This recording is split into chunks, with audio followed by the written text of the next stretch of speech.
This is the 1992 March to May edition about what happened to the people in Australia, the Aborigines, Darwin's body snatchers. They went down and began robbing the graves of the Aborigines because they could sell the bones as museum displays. Pretty soon they ran out of graves to rob, so they started shooting the Aborigines.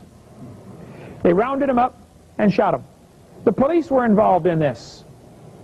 A missionary, a New South Wales missionary, was the horrified witness to the slaughter by mounted police of a group of dozens of Aborigines, men, women, and children. 45 heads were then boiled down and the best 10 skulls packed off for overseas. Here's the article right here. Shot them, cut their heads off, boiled them down, and sold the bones. Why? Well, the Smithsonian was buying a bunch of them. They have 33,000 in their basement right now. You could make big money. If you had a human skull that looked slightly deformed for some reason, man, it'll sell big. They were desperate for evidence for evolution. That's what happened, folks, back about the turn of the century, looking for these missing links. Matter of fact, they got pretty desperate. They took a fellow named Ota Benga away from his wife and family, 2 kids, and put him in a cage with chimpanzees. He was a pygmy from Africa. He was part of an evolution display. Did you know in 1904, in the St. Louis World's Fair, they had pygmies as an evolution display? Go to the St. Louis Zoo. Ask them, hey, where was the pygmy display set up? They'll show you. This was part of the evolution display, 1904. Talk about racism. Oh, yeah. Karl Marx was greatly affected by this theory. Karl Marx developed his theories about the same time Darwin was developing his. But Karl Marx would have been just a little footnote in history. Nobody would have paid any attention to Karl Marx if it hadn't been for Charles Darwin's theory coming along. See, Karl Marx claimed to be a Christian. I don't know if he was or not, but at age 17, he wrote a beautiful paper about how much he loved the Lord. And then Karl Marx went off to college. And in college, a professor turned him away from Christianity. You know, I wonder how many Christian kids have gone off to secular colleges and had their faith destroyed. It seems like every secular college or university has a couple of professors who they think it's their duty in life to ruin Christians, don't they? I remember when I went to college, first day in sociology class, first day, the professor said, are there any Christians in the room? I raised my hand. I was 19, I got saved when I was 16. He said, I looked around, I said, I guess I'm the only one, sir. He said, Mr. Holvind, you a Christian? I said, yes, sir. He said, let me ask you a question. Can God do anything? I said, yes, sir. By the way, that's not true. There are many things God cannot do. He cannot learn. He already knows it all. He said, Mr. Holvind, let me ask you a question. If God can do everything, can God make a rock so big he can't lift it? I said, I don't know, sir, but I know he can make one so big you can't lift it. No problem. You know, they use questions like that to destroy some kid's faith. By the way, I've learned a good answer to that one. Jesus often answered a question with a question, right? Especially a dumb question like that. If somebody asks me that question, can God make a rock so big he can't lift it? I'll ask him this question. I'll say, have you ever had geometry? You ever studied geometry? They typically will say yes. I say, tell me, can you tell me the definition of a line? Yeah. A line goes forever in both directions. Very good.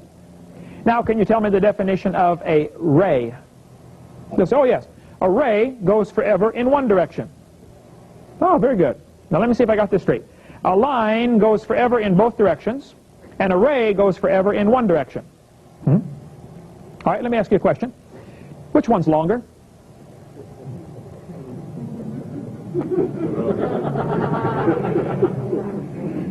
You tell me which one's longer, and I'll tell you about the rock.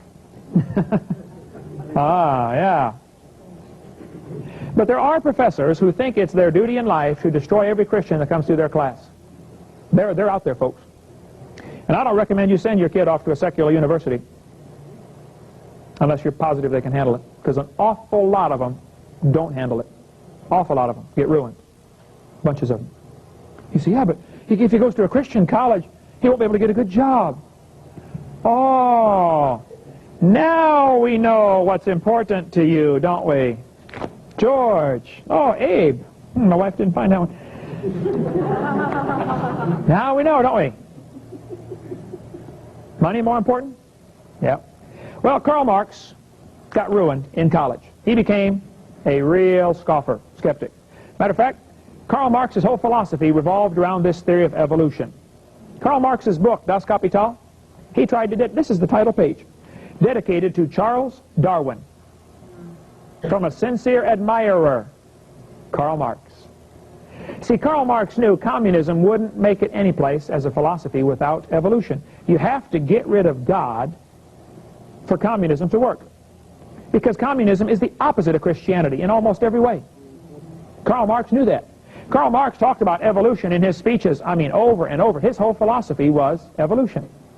Karl Marx later in life said, "My objective in life is to dethrone God and destroy capitalism." Nice guy, huh? He got ruined. You know what really happened? His philosophy changed. The devil wants to destroy your philosophy. The way you look at the world, that's what he wants to destroy. Karl Marx wrote the Communist Manifesto in 1846. Everything is anti-Christian about this. Abolish private property. By the way, that's the real purpose behind the environmental movement. It has nothing to do with saving the environment. They want to abolish private property. They want to make you get a permit for everything. You're going to cut down a tree.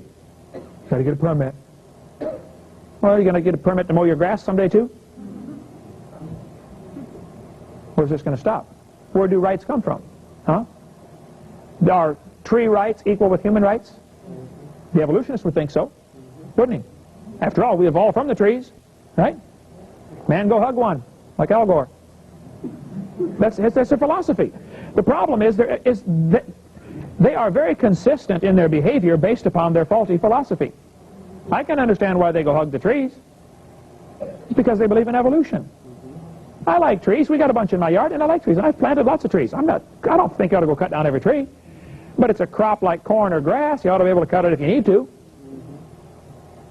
Especially if it's on your property. You see, property rights are very important to God. The Bible has a whole system set up where everybody got some property. And if you were lazy or a dud at managing your stuff and you lost it, you got it back in 50 years. The year of Jubilee, right? Ownership of property is extremely important. Our founding fathers made a tragic mistake. They had a slogan they used: life, liberty, and pursuit of happiness. What on earth is that? You know what the original slogan was? Life, liberty, and property. Ah. See, if you own property, you're not a slave. But if you're having to pay rent and you don't own property, you're really a slave to somebody else. Bottom line, you really are. Karl Marx said we need a heavy progressive income tax.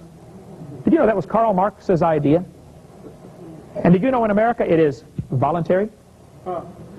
And 59 million Americans don't volunteer. He said we need to abolish the rights of inheritance, confiscate the property of rebels. Ooh, who decides who's rebellious and against what are they rebellious? Huh? Again, getting rid of the property. A central bank. Karl Marx's idea? Did you know we don't have any money? We have a Federal Reserve note. This is not money. This is a piece of paper. You can't eat it. You can't wear it. And someday this will be wallpaper. Our money's gone, folks. Lawful money is silver and gold. And I've studied all the arguments, and we can get into that for a long time if you'd like. But the Federal Reserve System has totally ruined the American economy. And now they can cause a depression or recession whenever they want. And they use a system called crisis management. Create a crisis so that we can create a solution. You know, the communists want